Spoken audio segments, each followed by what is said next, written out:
This is not financial advice, not legal advice, for entertainment, educational purposes only, and anything I say is my opinion.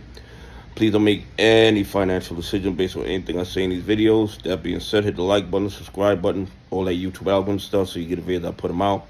So you know I'm thinking, see, man, analyzing that data. But like I tell every day, the day they release us is false. I'm going to give us a false narrative of the market so we can make bad trading decisions. Listen, we all know that the modus operandi of these regulatory agencies, these law enforcement agencies, is when the bad actors steal from us and they get caught, they are fined a small percentage of what they made from the questionable activity or criminal activity, and they get to keep the difference.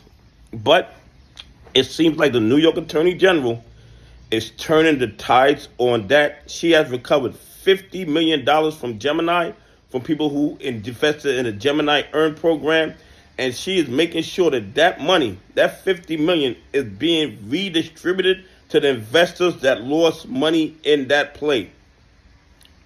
Could you imagine if the SEC went after these bad actors, the DOJ went after these bad actors, the FBI went after these bad actors who are stealing trillions of dollars from AMC GME retail investors?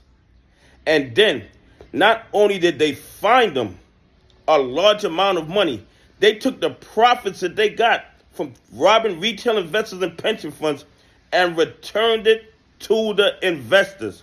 So everybody who lost money in AMC over the last 3 years would have their money returned to them. All the profits that these bad actors made, robbing and stealing from retail investors, would be returned to the victims of the RICO conspiracy.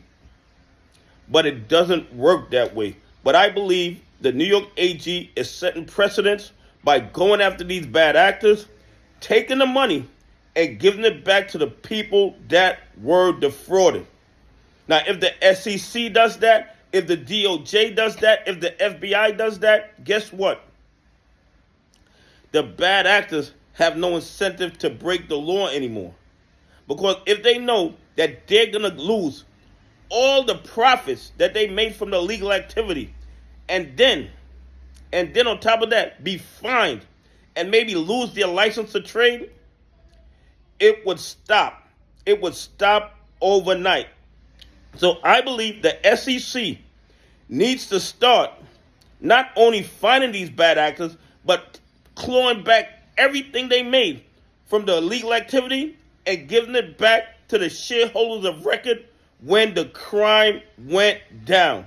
If you lost money because you had 100 shares, then you should be compensated accordingly. If you had 1,000 shares, then you should be compensated accordingly. If you had 1,000,000 shares, then you should be compensated accordingly. And if the SEC, DOJ, and FBI did what the New York State Attorney General was doing, a lot of fraud and corruption in the market would stop overnight, because there would be no incentive to rob, because it wouldn't be a petty fine and you would lose all your profit and be fined on top of that. Anyway, please leave your comments. Tell me what you think. Do you think it's a great idea for the SEC to go after the bad actors, claw back all their profits from the questionable activity or criminal activity, and give it back to the people who owned the shares at the time of the crime? Anyway, have a great day. God bless. I appreciate y'all on this journey with me.